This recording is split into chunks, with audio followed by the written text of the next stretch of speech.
It was early morning when the sound of jackhammers echoed through the narrow streets of a small town in California. Dust rose in plumes from the ground as construction workers bustled around the half-renovated church.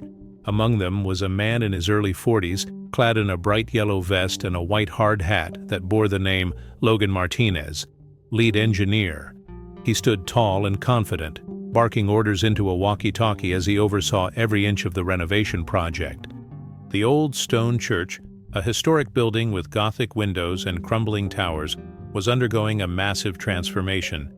But while most of the town saw it as a sacred place, to Logan, it was just another job site, a collection of materials, deadlines, and budget constraints.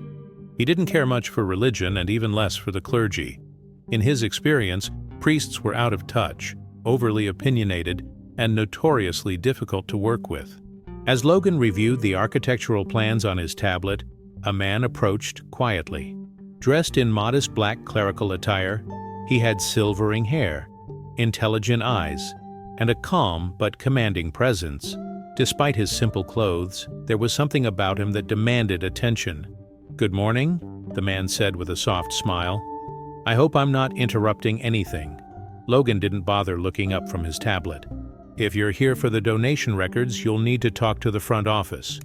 I'm a little busy here making sure this place doesn't collapse." The man chuckled politely. "I'm not here for donations.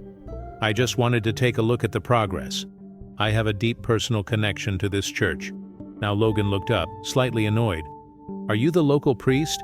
Because if you are, I need you to stay out of the way.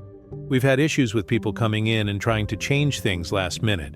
I don't have time for divine inspirations about stained glass placements or altar wood preferences." There was a pause. The man smiled again, more gently this time. "No divine inspiration today, just curiosity." "Then be curious from a distance, all right?" Logan snapped. "We're behind schedule as it is. The last thing I need is another holy supervisor hovering over my shoulder." The man said nothing, simply nodding. He took a few steps back and sat on a low stone bench beneath the shadow of a half-finished archway. From there, he watched the workers, the tools, the materials, and occasionally, he glanced back at Logan with something like amusement in his eyes. An hour passed. Logan barked instructions, fixed mistakes, and swore under his breath whenever something went wrong. The man remained seated, quietly observing. Finally, Logan turned to him with an exasperated sigh. "Do you just plan to sit there all day? I told you, this is a construction site, not a tourist attraction." The man nodded calmly. "I find it fascinating how things are torn down before they're built up again. It's symbolic." Logan rolled his eyes. Yeah, ashes to ashes, bricks to bricks. Look, Father, or whatever your title is, I don't have time for sermons." The man's eyes twinkled. "I understand. Forgive me. I didn't mean to distract you." Logan scoffed. "What do you even know about construction anyway? You people talk about building lives and spirits, but I'm the one pouring concrete and raising walls. That's real work." There was a silence. Then, very gently, the man said, "You might be surprised what some of us know." "Oh, really?" Logan laughed. "What? You've read a book on architecture? Maybe sprinkled some holy water on a blueprint?" "Actually," the man replied thoughtfully, "I studied architecture before entering the seminary. Notre Dame, class of '85. I was always fascinated by the way structure and spirit intertwine, how design influences devotion." That made Logan pause. For the first time, he gave the man a full look. There was something genuine in his eyes. Not arrogance, not superiority, just quiet confidence. Logan narrowed his eyes. "Notre Dame? You expect me to believe that?" "I don't expect anything," the man replied. "I just thought it might help explain why I'm interested in how this church is being rebuilt." Logan scoffed. "Well, that's cute, but you're not the one signing the checks, are you? So maybe let me do my job." "I suppose you're right," the man said, standing up. "Still, I'd appreciate it if you didn't speak to everyone here as if they were beneath you, especially the clergy. Some of them might surprise you." And with that, he walked away, hands calmly folded behind his back. Logan shook his head. Priests. he muttered under his breath. Later that day, Logan was called into a surprise meeting by the project manager.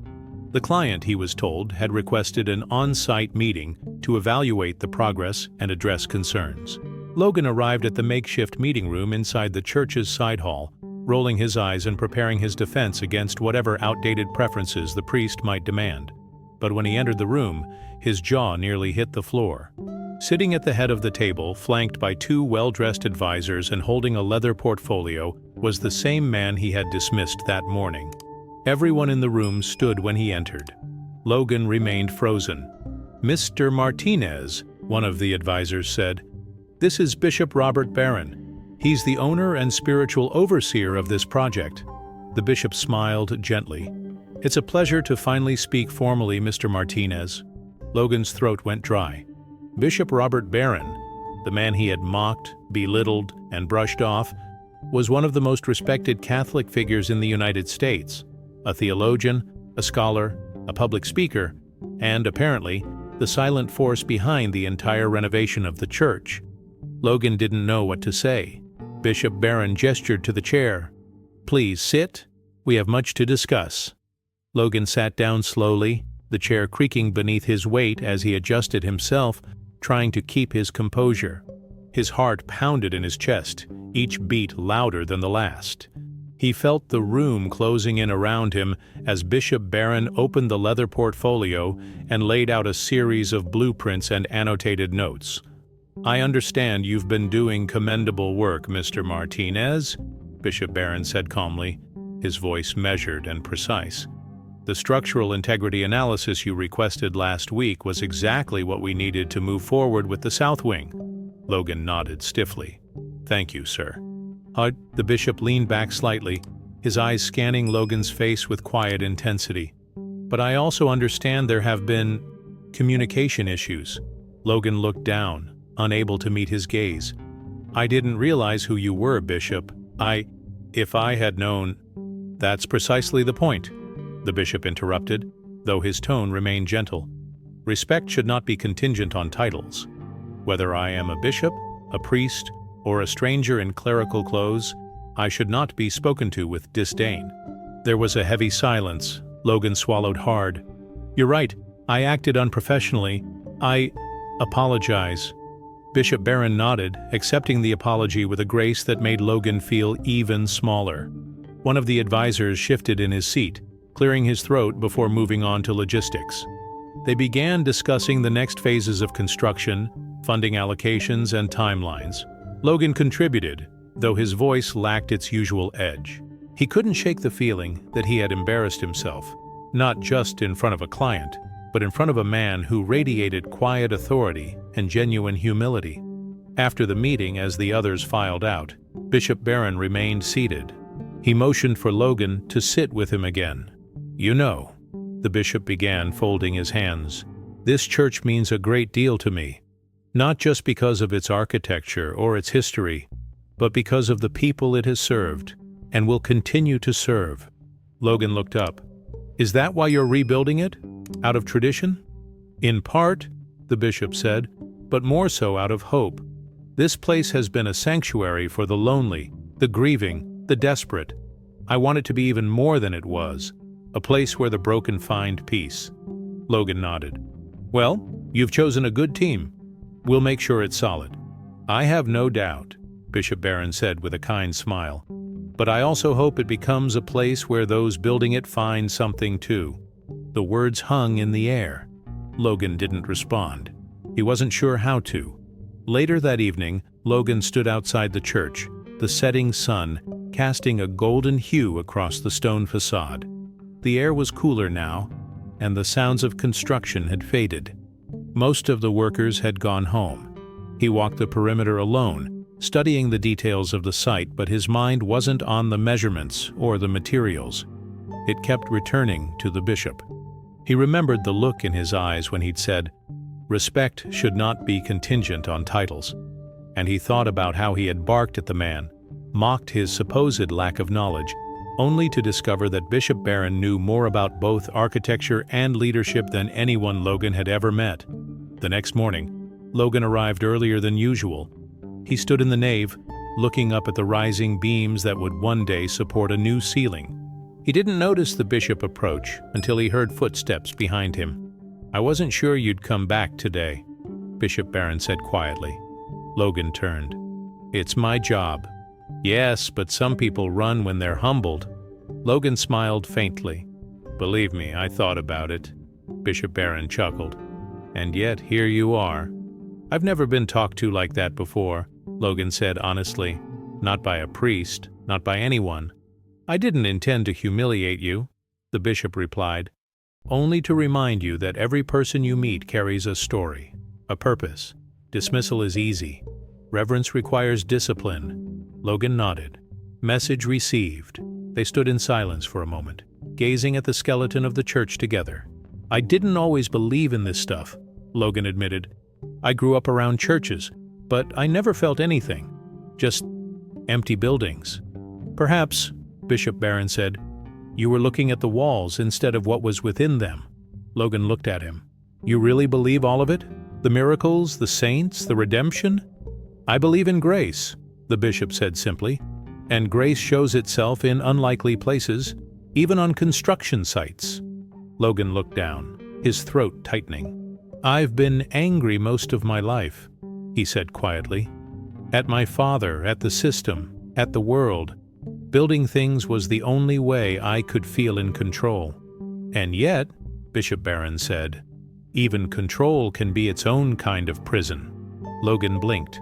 The words hit him harder than he expected. "I don't know what I'm doing anymore," Logan confessed. "This job, it used to mean something. Now, I don't know." Bishop Barron placed a hand on his shoulder. "Perhaps this is more than just a job for you now. Perhaps this church is being rebuilt for you too." Logan said nothing, but he didn't brush the hand away. For the next few days, something shifted.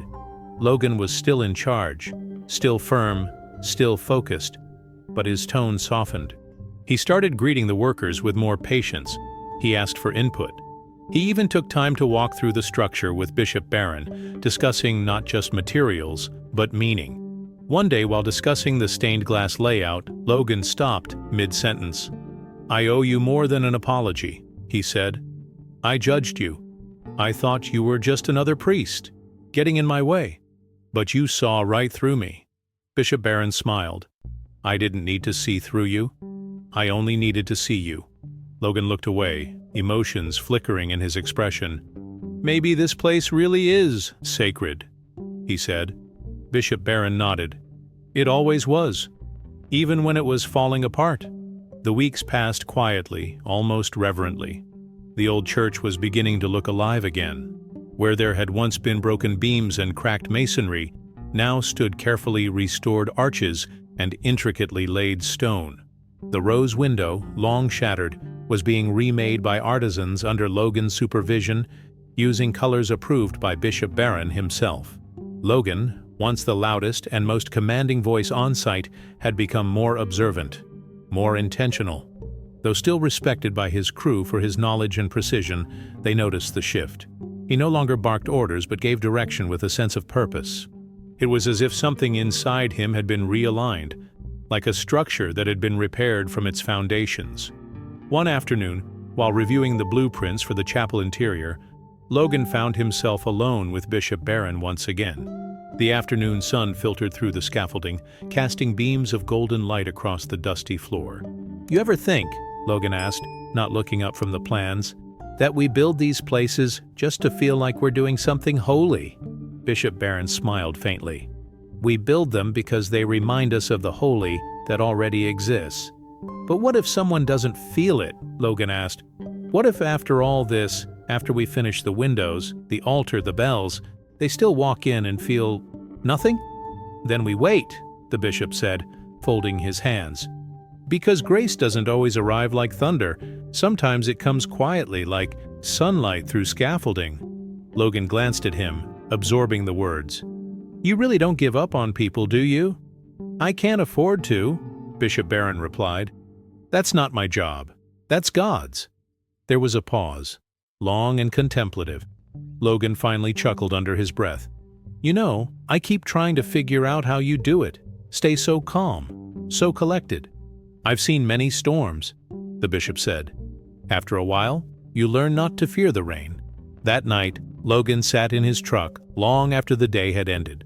He looked at the stained hands that had lifted beams, driven nails, measured foundations. For years, those hands had created shelters for others, but he had never built anything for himself. At least, not spiritually. He had never known what it meant to be held, not by brick and steel, but by faith. He didn't talk much about his past, not even to his closest crew. But as the church rose, so did the weight of his memories. His father had been a hard man, cold and exacting. There was never room for weakness, never time for rest. Logan had learned young to work for approval, to seek it in results, deadlines, blueprints. He had become excellent at what he did, but hollow at the core. And yet every conversation with Bishop Barron chipped away at that hollow space, exposing something tender underneath, something he didn't know was still alive. The next day, Logan arrived even earlier. He walked the grounds alone before the crew came, touching the newly placed stones, running his hand along the smooth surface of the columns. He didn't pray, not exactly, but something inside him whispered thanks. By mid-morning, a surprise visitor arrived at the site. It was a wealthy donor, Mr. Claiborne, an elderly man with deep pockets and deeper opinions. He wore an expensive coat and sunglasses, and he walked with a cane tipped in gold. Logan met him at the front gate, clipboard in hand.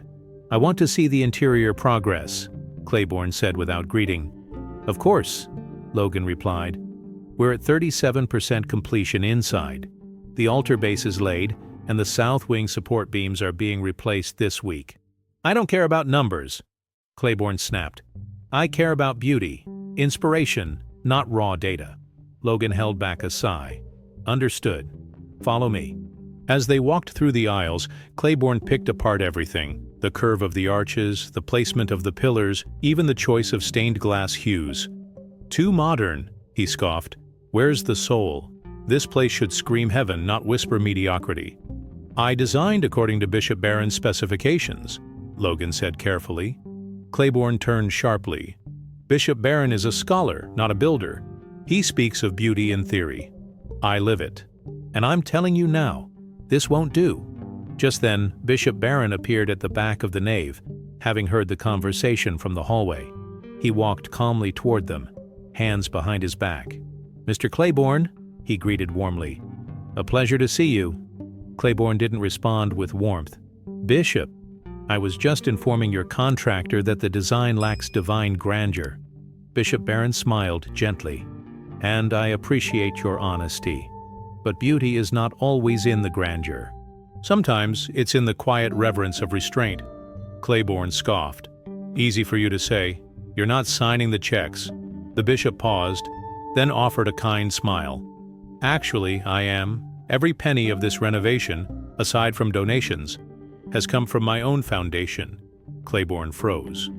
"And Mr. Martinez here," the bishop continued, placing a hand on Logan's shoulder, "has shown me a level of dedication and humility that I find deeply inspiring. His vision aligns with ours." There was an awkward silence. Claiborne looked from the bishop to Logan, unsure how to respond.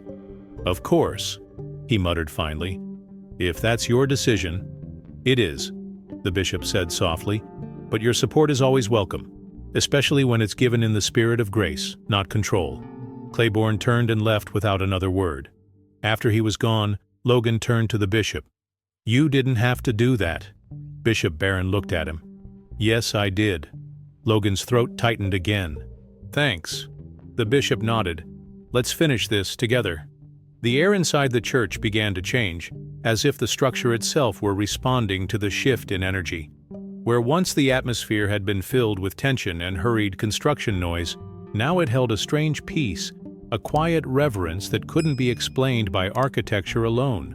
Workers moved with greater care, pausing to appreciate their progress. The conversations were no longer just about logistics, but about legacy, about meaning. Logan had become a different man. He still held his team to high standards, still demanded precision, but there was a softness in his leadership now, a willingness to listen, to share the weight. He took to walking the site with Bishop Barron in the early mornings before the crew arrived. They rarely spoke during those walks. Words were unnecessary. Their shared silence was its own kind of prayer. One Friday morning, as the first rays of sunlight crept through the scaffolding and glinted off the freshly installed stained glass, Bishop Barron broke the silence. "You know," he said softly, "when I was a young man in seminary, I struggled with silence. I thought God only spoke through voices, visions, revelations. It took me years to understand that His loudest messages come through stillness." Logan nodded slowly. "I used to hate silence. It made me think too much, forced me to remember things I tried to bury." "Maybe that's why you were drawn to building," the bishop said. "It's loud, demanding. It doesn't leave room for reflection." Logan chuckled. "You're not wrong." They stopped near the altar base, which was nearly finished. It would soon be the heart of the church. "What are you afraid to remember?" Bishop Barron asked, not accusingly, but as a friend. Logan hesitated. For a long time he said nothing. Then quietly, "My father. He wasn't, kind. He believed that weakness was failure, and he never let me forget it." The bishop's expression softened. "And yet here you are, strong enough to admit what hurt you." Logan exhaled, the breath shaky. "He never cared what I built, never praised me.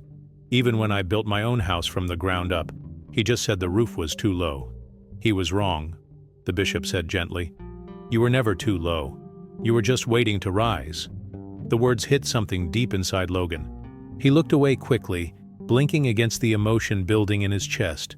That same afternoon, the team completed the installation of the grand wooden doors. Crafted by hand from reclaimed oak, they bore intricate carvings of biblical scenes, each panel a story of redemption. Logan stood back watching the last hinges go in place. It was the first time the church truly felt like it had returned to life. As the crew packed up for the weekend, Logan found himself lingering by the entrance, running his fingers along the carvings. He didn't notice Bishop Barron approach until he spoke. "Beautiful, aren't they?" the bishop said. Logan nodded. "They are. They were donated anonymously," the bishop added. "But I have a suspicion it was someone from the community, someone who wanted to give without being seen." Logan looked at him. "Why would anyone do that?" "Because giving is about transformation," the bishop said, "not attention." That night, Logan couldn't sleep. He stared at the ceiling of his small apartment, thoughts spinning. He got up, dressed quietly, and drove to the church. The streets were empty, bathed in amber light from old street lamps. The church stood still, like a guardian of the night. He unlocked the gate and stepped inside. The air was cool and still. He walked slowly through the nave, his boots echoing against the stone floor. He reached the altar and stood there, alone. Something overwhelmed him. Not fear, not sadness, but release. He knelt. He didn't know what he was doing. He didn't know if it was prayer or confession or desperation, but he whispered words into the silence. "I don't know what I believe," he said softly, "but I want to believe in something. I'm tired of carrying all this alone." His voice cracked. "I don't know if you're listening, or if you even care, but if you are, I want to change." There was no thunderclap, no miracle, but there was stillness, and in that stillness, Logan felt something shift inside him. He stayed there a long time, eyes closed, heart open. When he finally stood, he felt lighter, not because his pain was gone, but because he no longer had to carry it alone. The next morning, he found Bishop Barron waiting at the construction entrance, holding 2 cups of coffee. "I thought you might be early today," the bishop said with a knowing smile. Logan took the coffee and said nothing for a long moment. Then quietly, "I came last night." "I know," the bishop replied. Logan looked at him. "How?" "I didn't," the bishop said. "I just hoped." They drank in silence, the rising sun painting the church in gold. The dedication date was fast approaching. The community had been invited. Flyers had been posted throughout the town. Parishioners, curious locals, and even media outlets from neighboring cities were expected to attend. The once abandoned church was now a beacon, restored, revived, and full of promise. Logan found himself increasingly nervous about the event, not because of the technical aspects, He had overseen dozens of ribbon cuttings and opening ceremonies in his career, but because this time felt different, personal, sacred even. He stayed late every evening, walking the grounds, checking every detail twice, sometimes 3 times. He adjusted the lighting fixtures in the nave so the stained glass would glow properly at sunset. He repolished the newly carved altar railings, and he oversaw the final cleaning of the sanctuary floor himself, refusing to let anyone else do it. Bishop Barron noticed the shift. "You're preparing this place like it's your home," he said one evening, stepping inside as Logan knelt to brush dust from a corner tile. Logan smiled, standing up slowly. "Maybe it's the only place that's ever felt like one." The bishop nodded. "Then you've built more than a church." Logan paused. "I've been thinking about what you said, about grace, about silence." The bishop raised an eyebrow gently. "And? I think I've spent my whole life talking over the silence, afraid of what I'd hear if I stopped." Bishop Barron stepped closer. "And now?" "Now." Logan looked around. "Now I want to listen." The bishop placed a hand on his shoulder. "That's all God ever wanted." The next day, the final inspection passed without a hitch. The permits were signed. The building was cleared for public use. Logan stood outside the newly restored entrance, staring at the towering cross above the main arch. The sky behind it was a deep blue, the kind that only came just before dusk. As he stood there, he noticed a young man approach hesitantly. He looked about 20, wearing torn jeans and a hoodie, with tired eyes and hands buried deep in his pockets. "You the guy in charge?" the kid asked. Logan nodded. "Something like that." The young man looked at the church, then back at Logan. "I used to come here as a kid, before it closed. My mom brought me. She used to say the saints here could hear your prayers better than anywhere else." Logan smiled faintly. Maybe she was right. The kid kicked a pebble. "You think people like me can still come? People like you?" Logan asked. The kid shrugged. "Messed up? Lost." Logan looked him in the eye. "That's who this place is for." The kid nodded slowly, then walked away without another word. Logan watched him go, something tightening in his chest. He turned back to the church and whispered, "Thank you." On the morning of the dedication, the town was buzzing. Cars filled the side streets, and families gathered outside the gates dressed in their Sunday best. Children played on the church lawn. Photographers adjusted their lenses. Reporters prepared their questions. Logan arrived early, as always, dressed in a suit for the first time in years. He felt strange in it, out of place, but somehow right. He stood near the altar as Bishop Barron entered in his full vestments, the white and gold robes flowing like sunlight.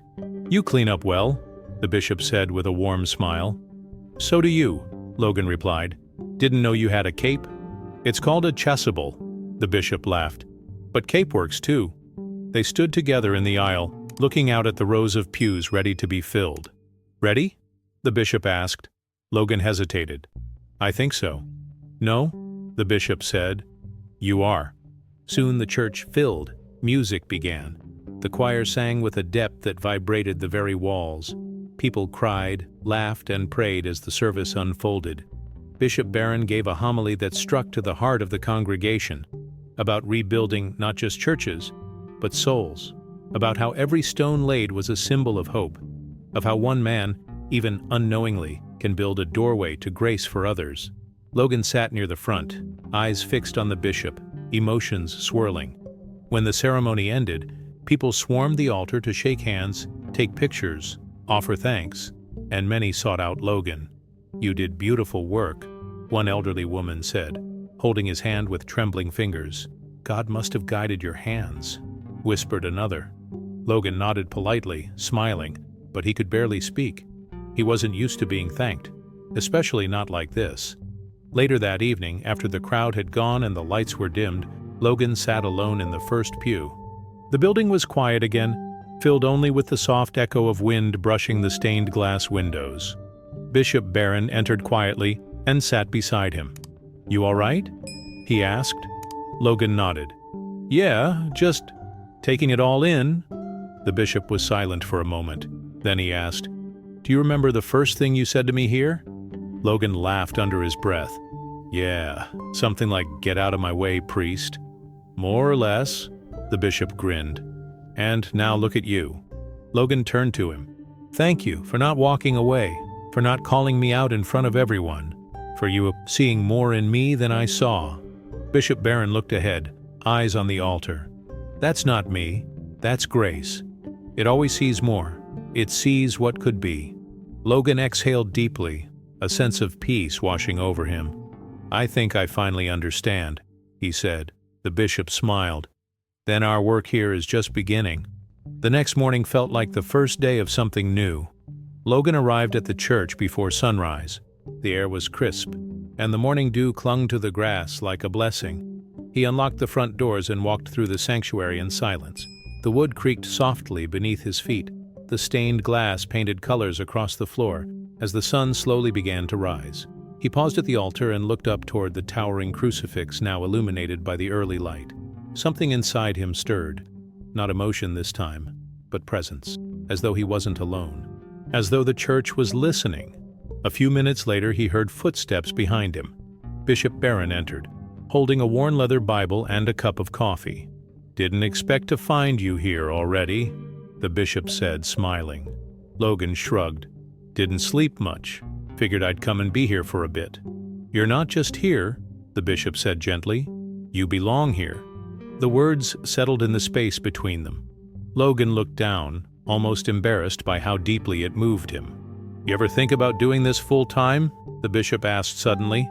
Logan blinked. "Construction?" The bishop chuckled. "No. Ministry." Logan scoffed out of reflex, but the sound died quickly. "I'm not exactly priest material."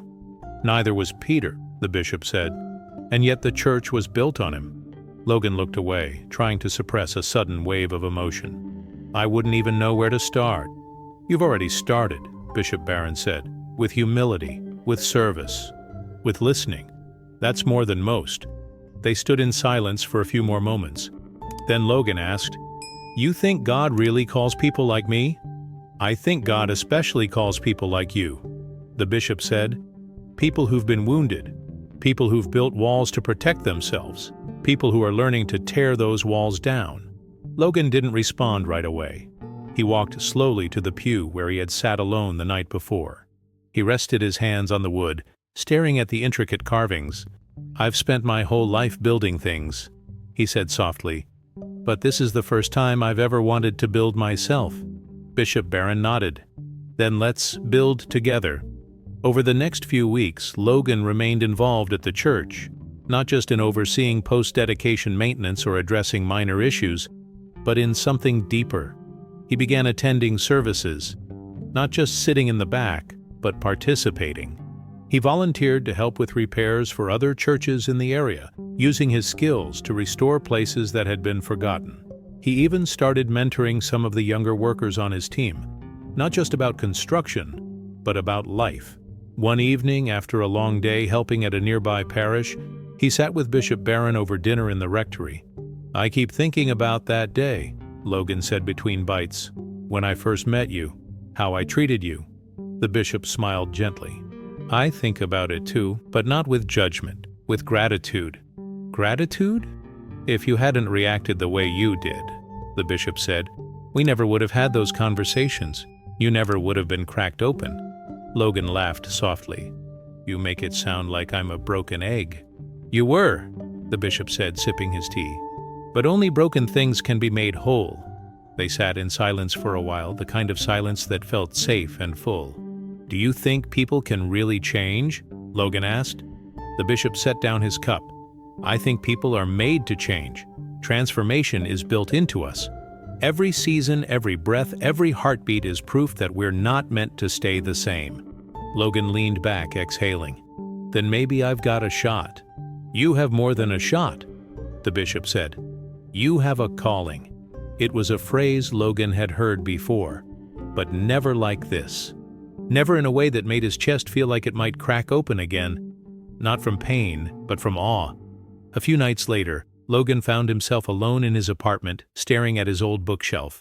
He pulled out a dusty photo of himself as a young boy, standing beside his father at a construction site. He was holding a tiny hammer, grinning proudly. His father, tall and severe, had a hand on his shoulder, but his face showed no smile. Logan sat down and stared at it for a long time. "I wish you could see this," he whispered. "Not the church. Me. I wish you could see me now." He placed the photo on the table, stood up, and walked to the window. Outside, the stars were bright and clear. The world felt open. He closed his eyes.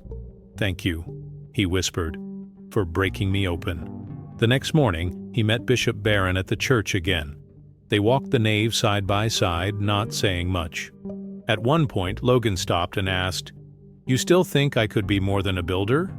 The bishop looked at him with a calm certainty. "I know it." Word of Logan's transformation had begun to spread, though not through gossip or grand gestures. It was in the small ways, how he spoke with gentleness to the volunteers, how he stayed after services to help clean, how he took time to talk to teenagers loitering outside the church, asking them about their dreams instead of chasing them off. People noticed. And though Logan didn't seek their attention, he became a quiet symbol of something that couldn't be easily explained. One Sunday morning, after Mass, a young woman approached him as he stood near the church steps. "Are you the engineer?" she asked nervously. "I was," Logan said. "Still am, in some ways. I just wanted to say thank you. My dad used to bring me here when I was little, before the church fell apart. And now that it's back, he's been coming again, every Sunday. He even joined the choir. He hasn't done that in years." Logan smiled, surprised. "That's really beautiful. Thank you for telling me." She nodded and walked away, but her words stayed with him. That same evening, Logan visited Bishop Barron's office. The walls were lined with books, and a warm light glowed from a small lamp on the desk. The bishop was reading, but looked up as Logan entered. "I'm interrupting, aren't I?" Logan said. "You're always welcome," Bishop Barron replied, closing the book. "What's on your mind?" Logan hesitated, then stepped inside and sat down. "I've been thinking a lot about what you said, about a calling, about ministry." The bishop leaned forward, attentive. "I never thought I'd say this, but I feel like I'm being led somewhere, not just to build places, but to be present in them, to guide others, to show people they're not as broken as they think." The bishop nodded slowly. "That's the spirit, Logan. That's grace at work." "I'm scared," Logan admitted. "What if I'm not good enough? What if people find out who I used to be? What I said to you that first day?" Bishop Barron's gaze was unwavering. "Then they'll see the power of redemption. They'll see that healing isn't just possible, it's real." Logan looked down. "I don't have any theology training. I barely know the Bible. I've only just started believing again." "And that's why you're perfect," the bishop said. "Because ministry isn't about having all the answers. It's about walking with people through the questions." Logan sat in silence for a while, letting the words soak in. "Do you really think someone like me could become something more? Not just a churchgoer, but a shepherd?" "I do," the bishop said, "and I think you already are."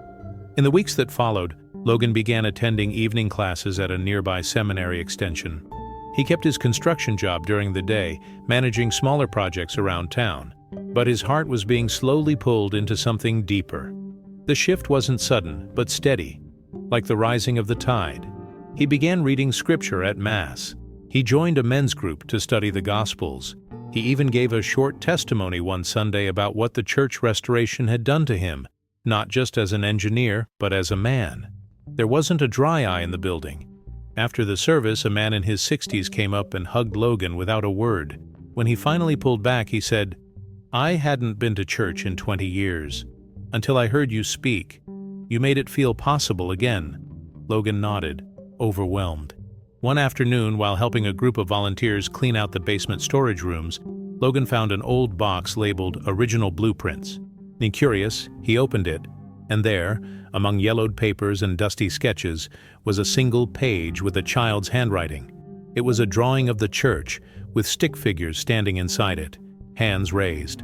At the bottom was a sentence written in uneven letters: "This is where God lives, and where He helps us be happy." Logan stared at it for a long time. Later that night, he showed it to Bishop Barron. "This," Logan said, "is what we built." The bishop nodded, eyes soft. "Exactly." That same week, Logan received a letter from the diocese. It was an official invitation to begin the formal process of discernment toward the permanent diaconate, a role that would allow him to serve not just as a builder of churches, but as a servant of people.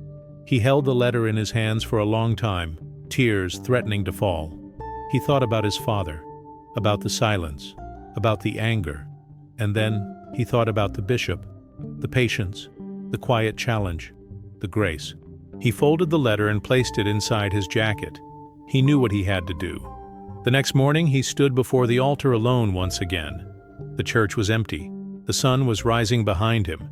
He knelt, placed both hands on the wood and whispered, "I say yes." Logan's yes wasn't just a word spoken in the silence of a sacred morning. It became a commitment that shaped the months ahead. He continued his seminary classes, diving into scripture, pastoral care, and theology. He found himself surprisingly drawn to the early church fathers, especially Augustine, whose journey from rebellion to redemption mirrored something deep inside him. Every night after class or work, he returned to the church, sometimes to help clean, sometimes just to sit in the sanctuary and listen to the stillness. It became more than a habit. It was communion, a rhythm, the kind of peace he had never known in his younger years. Bishop Barron remained a steady presence. He never pressured Logan, never tried to fast-track his path. He simply walked with him, answering questions, challenging him gently, and reminding him often, "It's not about being perfect, it's about being faithful." One crisp Saturday morning, Logan was helping a group of teens repaint the walls of a youth meeting room in the church basement. The room had been unused for years, its walls scuffed, its shelves empty. But now it buzzed with laughter and life as paint rollers danced across the faded walls. One of the teens, a lanky boy named Kevin, approached Logan during a break. "Is it true?" Kevin asked, wiping blue paint from his nose. "You used to hate church?" Logan laughed. "Hate might be a strong word, but yeah, I didn't care for it. Didn't see the point." "So what changed?" Logan looked around the room, at the kids painting, at the old walls becoming new, and then back at Kevin. "Someone treated me like I mattered before I ever believed I did. Someone saw something in me I couldn't see in myself. That changed everything." Kevin nodded slowly, then asked, "Do you think God could use someone like me someday?" Logan smiled. "He already is." Later that evening, Logan walked the church grounds alone. Autumn leaves crunched under his boots, and the wind carried a faint scent of pine. He paused near the garden at the back of the property, an overgrown patch of land that Bishop Barron had once mentioned wanting to revive. Logan knelt down, ran his fingers through the soil, and whispered to himself, "Maybe this is the next thing to build." The next week, with permission, he began clearing the space. He invited parishioners to donate seeds, tools, and their time. Slowly, the forgotten garden began to bloom again. It became a new meeting place, not just for flowers, but for stories, prayers, and moments of shared stillness. One evening, Bishop Barron visited the garden and found Logan planting near the back wall. "Didn't take you long to build something new," the bishop said with a smile. Logan wiped dirt from his hands. "Feels good to get my hands dirty." "That's the holy work," the bishop replied. "Ministry doesn't happen in robes alone. It happens in soil, in sweat, in simple things." They sat on a stone bench nearby, watching the wind move through the young plants. "You've become a different man, Logan," the bishop said. "And not just in behavior, in heart." Logan stared at the earth for a moment before replying, "Sometimes I still hear the old voice in my head, the one that says I'm not enough, that I'll fail." "We all hear that voice," Bishop Barron said. "But the difference is now you know where to turn when it speaks." Logan nodded. "To grace." "Huh? To grace?" the bishop echoed. As winter approached, Logan received a news that stunned him. The diocese had officially approved him to begin the first stage of diaconate formation. His classes would continue, but now he would be mentored directly by ordained deacons. He would shadow them in hospitals, prisons, community shelters, places where pain and faith collided in raw, honest ways. His first visit was to a local hospice. Logan was nervous. He had spent years building walls, floors, and ceilings, but now he was walking into rooms where nothing could be fixed with a hammer or a plan. Only presence mattered. Only love. The first patient he visited was an elderly woman named Margaret. She was frail, her hands thin and translucent, but her eyes sparkled when she saw him. "You the new chaplain?" she asked. "Something like that," Logan said with a nervous smile. "Well, sit down. I don't have much time and I hate wasting it."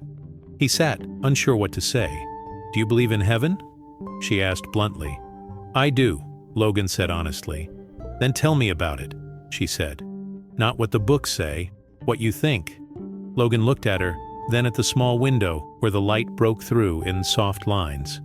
"I think heaven is being seen," he said, fully, without fear or shame. "I think it's finally hearing someone say, 'You're home,' and believing it's true." Margaret closed her eyes, tears slipping down her cheeks. "That's beautiful," she whispered. "You were made for this." When he left her room, Logan couldn't stop shaking. Not from fear, but from wonder. From the weight of being let into someone's final moment and knowing his words had brought peace. That night, he wrote in his journal, "I think I've finally found what I was meant to build. Not walls, but space. Space for people to find God." Spring arrived with a quiet gentleness. The garden behind the church had begun to blossom in full, wildflowers stretching toward the sun, bees humming through lavender, and small wooden benches placed among the beds for prayer or rest. Parishioners often wandered through after Sunday services, sometimes in silence, sometimes laughing with their children as they followed the narrow footpaths Logan had carved. Logan was different now.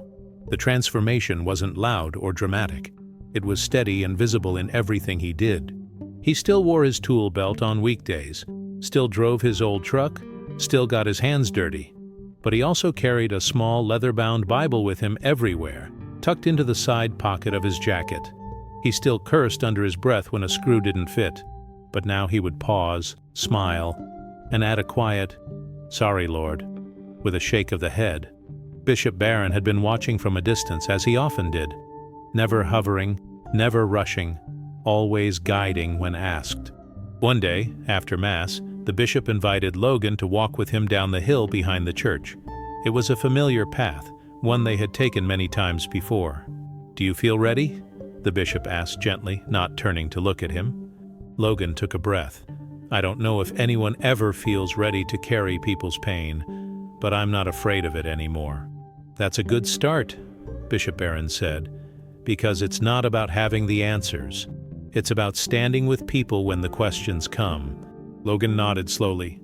"I've been thinking about the beginning, that first day." Bishop Barron chuckled. "The day you humiliated me in front of my own church?" Logan groaned, laughing too. "Don't remind me. But look how God used that moment," the bishop said, stopping near a stone wall and placing a hand on it. "It's funny, isn't it? That grace can enter even through arrogance, maybe especially through arrogance. I think about it all the time," Logan said. "How I almost missed it. How many times in my life I probably walked right past grace and never knew it." "You didn't miss it," the bishop said. "You just weren't ready to see it." They stood there for a moment, the sun warming their backs, birds calling from the nearby trees. "I received another letter," Logan said. The bishop looked at him, curiosity in his eyes. "The final approval," Logan continued. "In 6 months, I'll be ordained a deacon." The bishop smiled slowly, his eyes shimmering with something between pride and reverence. "You've walked a long road," he said. "I didn't walk it alone," Logan replied. They embraced briefly, two men from vastly different worlds who had somehow become brothers through something deeper than blood. That summer, Logan began preaching on occasion. Short homilies, always with stories, always with honesty. He never pretended to have lived a holy life. Instead, he spoke from his wounds, and people listened. Not because he was eloquent, but because he was real. He told the story of the first day, of the man in black he'd pushed away, of how pride had been his shield and silence his prison, and how the very person he had dismissed became the one who unlocked the gate to his healing. "Sometimes," Logan said once from the pulpit, "God walks into our lives quietly, dressed in humility, and we don't even recognize him, until we're humbled. And then we see, then we hear, and everything changes." The congregation erupted in applause, not out of politeness, but because they had lived that change with him. His journey had become theirs, his restoration a reflection of their own. One day, a young couple approached him after service. The woman was visibly pregnant, the man holding her hand tightly. "We want you to baptize our son," the man said. "When he's born." Logan blinked. "Me? But I'm not." "You're you," the woman interrupted. "You're the reason we came back to church. You're the reason we want our son to grow up here." Logan's eyes filled with tears. He nodded slowly, placing a hand over his heart. "I'd be honored." That night, Logan stood once again in the church alone. The garden was quiet, the sanctuary dimly lit. He sat in the front pew, head bowed. "I don't know why you picked me," he whispered, "but thank you." The door creaked open behind him. He turned to see Bishop Barron walking down the aisle, carrying a small wooden box. "I wanted you to have this," the bishop said, handing it to him. Logan opened it carefully. Inside was a single brass plaque, polished and engraved, "To the builder of walls, and then of people." Logan stared at it, unable to speak. "You rebuilt the church," the bishop said, voice thick with emotion. "And then you rebuilt yourself. That story will live here forever." Logan closed the box slowly, holding it to his chest. "I'm not the same man who walked onto this site that first day," he said.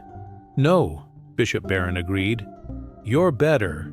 And for the first time in a long, long time, Logan believed it. The day of Logan's ordination came with a sky so clear it looked almost painted. The church was full, more full than it had ever been. People from every stage of Logan's life were there. Workers who had built beside him, neighbors who had once seen him only as the rough foreman with no patience for religion, teenagers he had mentored, elders he had served in the hospice, and even strangers who had simply heard his story and wanted to witness the next chapter. Logan stood in the sacristy, dressed in the ceremonial white alb and stole of a soon-to-be deacon. His hands trembled as he looked at himself in the mirror. Not out of fear, but awe.